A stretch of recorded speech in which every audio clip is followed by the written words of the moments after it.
Salam, coucou, bonjour à toutes, j'espère que vous allez bien, j'espère que tout va bien pour vous. On se retrouve aujourd'hui pour une nouvelle vidéo. J'ai beaucoup de choses à vous dire, donc comme je vous ai dit dans plusieurs vidéos, etc. Je sais pas par où commencer, je vous dis sincèrement, j'ai pas préparé la vidéo, mais je me suis dit je le fais quand même au début. J'ai hésité à vous en parler, je me suis dit je vais laisser passer le temps, etc. Mais je me dis c'est bon, je pense que ça pourrait peut-être éventuellement vous intéresser. On n'y est pas encore, mais je pense que ça pourrait vous intéresser si je vous fais tout un suivi. Donc aujourd'hui, je vous annoncer, ça y est, j'ai pris une décision. J'ai pris une grande décision, ça fait 1 an que j'y suis. 1 an que je suis dedans, dans la paperasse, etc. Donc je vous annonce que dans bientôt 1 semaine, donc voilà, cette vidéo sera postée plus tard. Peut-être ça sera déjà passé ou non, enfin j'appréhende, je ne sais pas comment ça va se passer, mais voilà, je vous annonce que je vais bientôt me faire opérer dans 1 semaine pour un bypass, voilà. Alors pour en arriver là, il y a eu beaucoup de choses. Alors premièrement, ça a été beaucoup réfléchi, je sais qu'il y aura beaucoup de messages où oh non pourquoi tu le fais, oh non, je sais qu'il y aura, je vous connais, mais il faut que je vous en parle et je vous dise les raisons et depuis quand j'ai commencé cette démarche. Vous savez, je vous l'ai annoncé, maintenant il n'y a plus qu'à croiser les doigts hein, parce que j'appréhende beaucoup ce moment, j'appréhende beaucoup cette journée, en fait j'ai hâte d'y être, comme ça c'est fait et que j'ai plus cette peur, cette appréhension, etc. Donc je commence par vous expliquer par où tout a commencé. Donc tout a commencé en été dernier. Comme vous le savez, l'été dernier c'était un peu compliqué pour moi. Mon mari était malade, j'ai repris le travail à côté. Je faisais mes réseaux sociaux, plus j'ai voulu créer une entreprise, mais ça je vous en reparlerai. Il y a eu plein de choses à ce moment-là. Mais j'ai été beaucoup chargée à plein de choses, plein d'émotions et je me suis rendu compte qu'il y a eu une grosse prise de poids. Sachant, comme vous connaissez, depuis que j'ai commencé ma chaîne YouTube, je me bats contre mes kilos depuis très longtemps. Et mes soucis, voilà, dus à cette prise de poids. Du coup, il y a 1 an, après tout cela, j'avais pris une prise de poids sans compter, vous savez, tous les compléments alimentaires, ceux que j'avais pris. J'avais eu des périodes où j'ai bien perdu du poids, puis j'ai repris, etc. C'est un combat sans fin en fait. Je descends pour remonter à chaque fois. Je redescends pour remonter, c'est une histoire sans fin, ça m'aide pas beaucoup, autant pour le moral, autant pour la santé et autant pour plein de choses. En soi, le poids me dérangeait pas à un certain stade. Ça me dérangeait pas plus que ça, voilà, mais plus le temps avançait, plus j'ai pris, plus je prends. Rien que à cette tenue, par rapport à l'an dernier, elle me va complètement différemment. Déjà entre l'an dernier et cette année, j'ai déjà pris beaucoup de poids. Mais déjà l'an dernier j'avais repris énormément aussi, donc ça je vous explique tout ça. Et du coup ça a commencé donc l'été dernier, donc déjà ça a commencé en février où j'avais des petites pathologies au niveau du sommeil qui me dérangeaient. J'étais allée voir mon ORL sans compter mes problèmes, soucis d'oreille, etc. Donc ça a commencé avec ce petit détail là.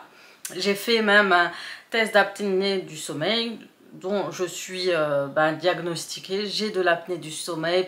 Moi ce qui me dérangeait le plus c'était le ronflement en plus. Je trouvais que je ronflais énormément, je me réveillais mal, j'étais pas bien et en fait c'était combiné à un apnée du sommeil léger, mais voilà, ça a s'amplifié. Il a dit que ça allait s'amplifier, ça c'est dû au poids. Clairement il m'a dit le ORL c'est dû au poids. Donc forcément plus je vais prendre, plus ça va être compliqué, ou sinon il faut tout simplement perdre du poids. D'où le fait que j'ai voulu perdre du poids entre guillemets. Suite à cela, j'ai arrêté les compléments, que je faisais le jeûne intermittent, j'ai perdu, puis j'ai repris. Puis le stress, évidemment, mon mari malade, on a eu une période très difficile, la reprise du boulot, je courais partout, j'ai fait beaucoup de choses, j'étais prise par tout cela, sans compter que j'ai une activité où j'ai 1h30 de trajet, etc. Tout ça, ça a fait que y a une prise de poids qui s'est rajouté. Donc en août, qui m'a surtout déclenché ce déclic. J'ai toujours pensé à la chirurgie bariatrique, mais je m'étais jamais vraiment lancée. J'avais déjà pris un rendez-vous, mais j'ai laissé tomber en fait. Je me suis dit, oh, c'est bon, tu es dans l'excès, tu abuses, etc. Mais l'été dernier, j'avais beaucoup mal au dos et c'est accentué des douleurs de genoux. Mais quand je vous dis des douleurs de genoux, c'était insoutenable. Je pense que, je ne sais pas comment vous dire, quand vous montez les escaliers, vous avez l'impression que vos genoux allaient sortir de vos jambes. C'était clairement ça. Je me suis dit, à un moment donné, je crois que je vais perdre mes genoux. Je fais pas attention à mon poids et finalement je vais me retrouver à me faire opérer de mes genoux, chose que pour moi c'est une phobie. Il faut savoir que je suis aide-soignante, j'ai été beaucoup avec les personnes qui avaient des opérations de genoux. Malgré l'opération de genoux, le fait de les changer, les mettre du métal, etc., c'est pas quelque chose qui soulage, bien au contraire. Ça rajoute de la douleur, etc., de la diminution de mobilité aussi. Donc tout ça, ça m'a un peu fait peur. Et du coup, je me suis dit, non, maintenant, il faut te prendre en main. Et j'ai pris un rendez-vous au mois d'août chez une chirurgienne bariatrique à Colmar. Et du coup, j'ai commencé, je me suis dit, bon, je regarde avec elle. Je vois qu'il est réticent, que la chirurgienne est réticente, je laisse tomber. Je vois que je peux commencer les démarches, je le fais, je regarde en même temps, je me fais un bilan.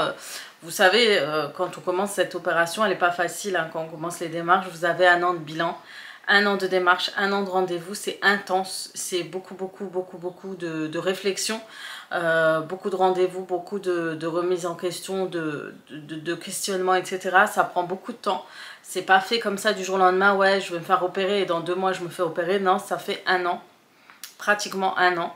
Et du coup, je suis partie à son rendez-vous et en effet, donc elle m'a appris la prise de poids. C'est vrai que quand elle m'a regardée sur le coup, elle pensait que je devais être dans les 75-80. Et en effet, à ce moment-là, j'étais arrivée à 96 kilos. Donc voilà, j'ai quand même un IMC assez élevé pour 1,64 m. Du coup, elle me dit que ça va être possible, sachant, elle me demande qu'est-ce qui va pas. Je lui parle de mes genoux, je lui parle de mon dos et je lui parle de mon apnée du sommeil. Donc elle m'a dit qu'avec ces comorbidités, il y a des possibilités que ce soit accepté. Donc de me lancer dans les démarches, elle m'a donné tous les documents nécessaires, les rendez-vous à prendre, rendez-vous au centre nutritionnel avec les radios, les échographies, tout le tralala à faire. Quand elle m'a donné tout ça, la première chose que j'ai faite, je suis allée chez moi et j'ai appelé tout le monde. J'ai pris tous mes rendez-vous, j'ai pris Doctolib plus les appels, j'ai pris rendez-vous chez tout le monde. J'ai tout enchaîné, mais ça a quand même mis du temps parce qu'avec les rendez-vous de centre nutritionnel, c'est ce qui va ralentir en fait ça va mettre du temps pour l'acceptation de votre dossier. Et du coup, c'est à ce moment-là que vous avez le plus de temps de réflexion, plus des rendez-vous diététiciennes, etc. Vous avez plein de rendez-vous à prendre. Donc moi, j'ai pris tout de suite mes rendez-vous pour tout de suite enchaîner, pour pas me laisser déborder et laisser tomber parce que je me connais. Moi, sur 1 an, je sais que je peux vite changer d'avis et du coup, c'est ce que j'ai fait. À un moment donné, je me suis dit, bon... Entre-temps, j'avais réfléchi, j'ai dit laisse tomber, regarde. En ayant eu le suivi en fait au centre nutritionnel, là-bas, vous apprenez à manger, vous regardez quel est le problème par rapport à vos habitudes alimentaires, etc. Et c'est vrai qu'en cherchant un peu plus, j'ai appris à me nourrir et j'avais perdu quelques kilos. Sauf que je me suis relâchée là ces derniers temps et aujourd'hui, sans vous mentir, je fais 101 kilos. 101 kilos. Donc ça veut dire que plus je laisse traîner, plus je sais que je vais me retrouver à un poids où ce sera un point de non-retour. Je me connais, c'est pour ça que je veux prendre ma vie en main aujourd'hui. Donc j'ai 41 ans aujourd'hui, il faut que je me prenne en main. La santé, elle est importante. Alors je sais que les inconvénients du bypass, on a, dans un premier temps, dans ce parcours, on a une réunion, soit vous le faites avant de voir la chir, soit après, une réunion d'information. Vous avez tous les détails sur votre chirurgie, on vous donne pas mal de documents. On vous explique tout sur votre chirurgie. Donc regardez, vous avez tous les détails, vous pouvez relire chez vous. Et après, vous avez le temps de réflexion, etc. Et vous vous lancez dans les rendez-vous. On a ensuite les rendez-vous radio. J'ai fait des radios du dos. Je suis allée voir une spécialiste aussi de tout ce qui est arthrose pour confirmer que j'ai des problèmes d'arthrose, qui a été confirmé aussi. Problème de dos, apnée du sommeil, essoufflement. J'ai tout en fait, tout ce qu'il faut pas. Tout ce qu'il faut pas, et je me dis mais j'ai fait des tests, des prises de sang, pareil, prédiabète, tout ce qu'il faut pas en fait. Franchement, j'avais tous les comorbidités qu'il faut pas. Je me dis dans 10 ans dans quel état je serai. Alors je sais qu'il y a des inconvénients encore une fois pour le bypass et ça on en reparlera à long terme, mais je les connais. On a largement été informés, ça a changé par rapport à il y a 10 ans. On est largement suivi, informé durant tout ce processus. On n'est pas laissé dans la nature et on a un suivi complet. C'est à nous de rester voilà, focus sur notre objectif et savoir dans quoi on va se lancer, comment apprendre à manger pour gagner tous les compléments alimentaires nécessaires pour votre corps, toutes les vitamines, tout ce qu'on a besoin, protéines, etc. Donc là, on vous fait vraiment de la prévention pour éviter les carences par la suite. Parce que souvent, la carence est due au manque de vitamines prises, à la mauvaise alimentation, etc. etc. C'est pas sûr que je vais être à 100% au top, mais je sais qu'il y a des choses à éviter et des choses à revoir. Bref, voilà, vous avez tout un suivi complet. Donc, premier rendez-vous que j'avais pris, je sais même plus quel est le premier rendez-vous. J'ai fait de l'échographie, la radio, j'ai fait le TGOGD. Oh punaise, c'est une horreur. Vous voyez, buvez une boisson très épaisse, etc. Ça ressemble à du Gaviscon. Et on vous retourne, on vous tourbillonne sur un plateau et ils vous font des radios pour voir si vous n'avez pas de reflux gastrique. C'était une horreur. Clairement, ce truc, c'est une horreur. Faut savoir que dans ce parcours, j'ai eu pas mal de réflexions par rapport à mon physique. Comme quoi, pour une chirurgie, en fait, les gens s'attendaient à quelqu'un d'énorme. Le problème, c'est que moi, je suis fine en haut et forte en bas. Et forcément, je camoufle en bas. Ça se voit pas forcément. Les gens, ils sont focus sur votre haut, en fait. Ils vous voient tout de suite que le buste. Ils ne regardent pas le bas, en fait. Et forcément, bah, j'ai eu pas mal de réflexions. Je suis allée voir une cardiologue. Je vous dis pas comment elle m'a enchaînée. Je l'ai très mal pris, que j'ai repris une autre cardiologue, j'ai revu une autre. Donc vous avez RDV cardiologue pour voir si tout va bien, etc. Prise de sang. Vous avez rendez-vous chez un pneumologue aussi pour revoir au niveau du souffle. Vous faites des tests, voilà. Ou celle-ci vous donnera aussi un test pour l'apnée du sommeil. Vous avez un rendez-vous pour la gastroscopie. Alors je vais décider de la faire sans anesthésie parce que j'ai la phobie de l'anesthésie. Déjà là j'appréhende pour la semaine prochaine. Et là je me suis dit voilà, je vais déjà en faire une, ne te lance pas dans une deuxième, tu le fais, ça va aller, concentre-toi, respire, prends le temps, etc. Ce que j'ai fait. Au début ça passait, enfin on m'a fait la gastroscopie par le nez. Donc c'est une caméra qu'on vous met soit par la bouche, soit par le nez pour voir tous vos tubes digestifs jusqu'à votre estomac pour voir si tout va bien et pour en fait savoir si vous allez faire telle ou telle opération. Il faut savoir que moi quand j'ai pris mon rendez-vous chez la chirurgienne, j'ai voulu faire une sleeve de base. Et je vous expliquerai à cause de ce rendez-vous, c'est pour cela qu'aujourd'hui je fais un bypass. C'est qu'il a trouvé mon estomac tout entièrement inflammé. J'ai beaucoup d'inflammation malgré les traitements.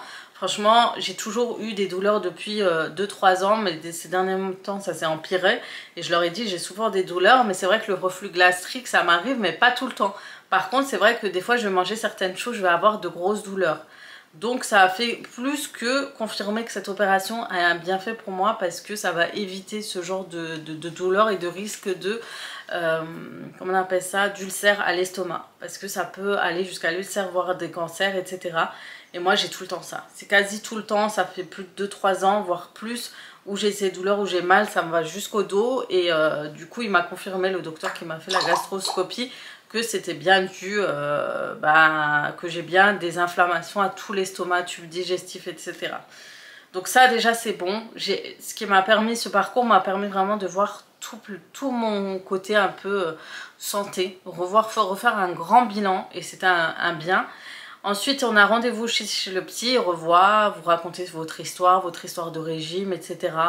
Votre histoire alimentaire, on va dire, pourquoi, comment, quand vous avez pris du poids, quand est-ce que vous avez perdu, etc. C'est tout un moment où vous racontez en fait votre vie. Et ensuite, vous avez les journées, vous avez sûrement d'autres rendez-vous. D'ailleurs, je l'avais là-dessus, je ne sais pas si je l'ai encore. Et vous avez, je pense que j'ai tout pris, dentiste aussi, parce qu'il faut avoir un certain taux de mastication, voilà. à plus de 60%, d'où le fait d'avoir, moi de toute façon je voyais déjà un dentiste à cause de mes caries, et puis grâce à elle ben, j'ai pu aussi faire mon taux de mastication.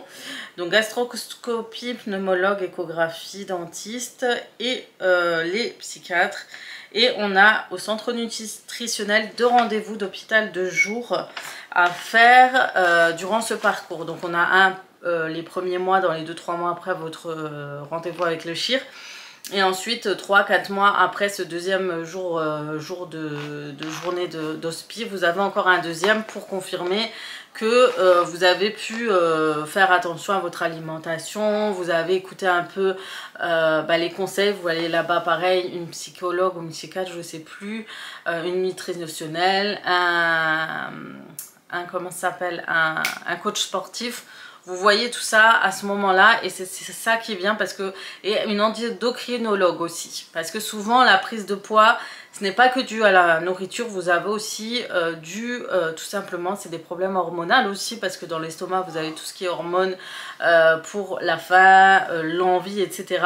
Et souvent, il y a certains corps qui n'arrivent plus à perdre du poids, il le dit, il l'explique. Donc, ce qui est bien, ça vous permet aussi de moins culpabiliser sur votre prise de poids, c'est que dû à votre santé, il y a eu des petits soucis, il y a eu des petits problèmes, il y a eu quelque chose qui a fait qu'aujourd'hui vous en êtes là. Par exemple, moi, le souci, ça a été beaucoup mes grossesses. Grosse perte de poids, début grossesse et reprise à la fin. Une fois que j'ai accouché, que j'allaite, je reprenais du poids. Du coup, mon corps s'est mis en sécurité pour au cas où une nouvelle grossesse arrive, il stocke le maximum qu'il peut stocker. Dès que je lui donne ce qu'il faut, il va stocker au maximum. Et ça, c'est vraiment mon souci. Après, ces derniers temps, c'est vrai que je mange beaucoup plus. Ces derniers temps, dû à la maladie de mon mari, le stress, tout ça, j'ai beaucoup plus mangé que d'habitude. Ça, je me reconnais plus clairement. Et ça, on a revu avec le psy, tout ça, tout ça. Et voilà, je sais que après cette opération, j'aurai peut-être cette frustration de plus manger comme avant. Et c'est un travail qu'on doit faire aussi après tout cela. Donc voilà pour les rendez-vous. Pour vous dire que vous avez largement le temps en un an d'avoir une bonne réflexion. J'ai eu un moment où je me suis dit, bon ça va, j'ai perdu 3 kilos, je vais arrêter, etc. Mais je me suis dit non en fait. Parce que je me connais, je vais reprendre. C'est toujours comme ça. Je vais avoir une perte. Et en ce moment, je perds très lentement, mais je sais que je vais reprendre derrière. Et c'est ce qui est arrivé. Et moi, je ne veux plus de cette instabilité. Et je ne veux plus donner cette instabilité à mon corps et le faire souffrir. Et faire souffrir autour de moi. Parce qu'aujourd'hui, j'ai plus envie de sortir. J'ai plus envie... C'est autant pour ma santé en priorité. Et après, me sentir bien aussi. Être plus légère, marcher plus légèrement. Quand je marche, je suis essoufflée. Quand je monte les escaliers, vous entendez dans mes vidéos, je suis essoufflée. Je ne veux plus avoir ces sensations-là qui me gâchent la vie clairement. Ça me gâche mon quotidien et ça gâche le quotidien de ma famille parce que je n'ai plus envie de sortir, parce que je n'ai plus envie de faire les choses, parce que je suis toujours pas bien, toujours fatiguée, toujours faible, toujours... Voilà, c'est très difficile. Voilà pour le début de mon annonce, de mon opération. Peut-être que j'ai des choses que j'ai oubliées, qu'il faut que je vous redise, etc. Mais voilà, aujourd'hui, je me suis lancée et je me suis dit, je vais vous emmener avec moi dans ce parcours parce que ça fait partie de moi. Parce que ça fait partie de mon histoire, que ma chaîne Aziza Beauty Family, c'est mon histoire à moi. Et je sais que j'ai besoin de vous partager tout ça et de vous en parler un peu plus. Donc voilà pour mon parcours. Je sais que c'est pas, ça peut paraître la facilité, mais ce n'est pas la facilité. C'est ça va au-delà de tout ça. C'est très compliqué déjà la première année et ensuite vraiment, il y a l'opération et ce qui s'ensuit. Sans compter que le risque zéro n'existe pas. Du coup, on a beaucoup plus stressé en attendant cette opération. On a beaucoup de mal à pas angoisser. Je vous cache pas que moi je me dis tout ça, imagine si je fais l'opération, j'y reste, imagine qu'il m'arrive quelque chose, imagine que si je pense à mes enfants, je pense à plein de choses, je suis stressée au plus haut point. Mais je me suis dit, il faut que je le fasse parce que j'en ai besoin. Aujourd'hui, j'en ai besoin. Et je veux arrêter, arrêter de me nourrir pour me faire du mal, tout simplement. Comment vous expliquer, j'ai beaucoup de gens qui me disent profite, mange. Je vous avoue qu'aujourd'hui, je suis juste pressée d'arrêter de manger tout ce qui me fait du mal à mon corps. Je n'ai plus envie et parce que j'ai l'impression que je ne veux plus m'arrêter. Et aujourd'hui, je me dis, il faut que j'aille à la source.